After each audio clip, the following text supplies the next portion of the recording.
وَذَرُوا ظَاهِرَ الْإِثْمِ وَبَاطِنَهُ. حق تعالیٰ فرماتے ہیں ظاہری گناہوں کو بھی چھوڑ دو، باطنی گناہوں کو بھی چھوڑ دو. ظاہر کو مقدم فرمایا حق تعالیٰ نے. ظاہر بناتا ہے بندہ تو باطن بنتا ہے. تو ظاہر بنانا تو بالکل آسان ہے، باطن تو بنتا رہتا ہے ساری زندگی. ظاہر بنانا تو بہت آسان ہے. تو ظاہری گناہوں کو بھی چھوڑ دو، باطنی گناہوں کو بھی چھوڑ دو. بہرحال اللہ تعالی ہم سب کو اپنی ولایت اور دوستی نصیب فرمائے اور دعووں سے بچائے.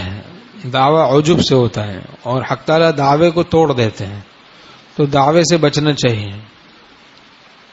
عجب اپنے کو اچھا سمجھنا گناہ کبیرہ ہے، جیسے تکبر گناہ کبیرہ ہے. لوگوں کو حقیر سمجھنا، اپنے کو اچھا سمجھنا. اور عجب کیا ہے؟ لوگوں کو تو حقیر نہیں سمجھتا لیکن اپنے کو اچھا سمجھتا ہے. تو یہ بھی گناہ کبیرہ ہے.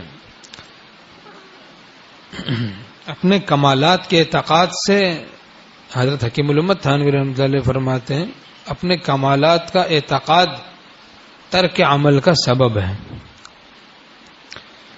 اپنے کمالات کا اعتقاد، بس اپنے کمال ہی کی طرف توجہ ہے کہ یہ کمال میرے اندر ہے، یہ کمال میرے اندر، جبکہ اپنے کو کامل سمجھنا جائز تو ہے، جبکہ کامل ہے واقعی، لیکن افضل سمجھنا ناجائز ہے. لیکن اپنے کمالات کا اعتقاد ہے، ہر وقت کسی اپنے ہی کمال پر نظر ہوگی تو یہ ترک عمل کا سبب ہے. کیوں؟ کیونکہ اس سے عجب پیدا ہو جاتا ہے، اپنے کو آدمی اچھا سمجھنے لگ جاتا ہے، حق تعالیٰ سے نظر ہٹ جاتی ہے.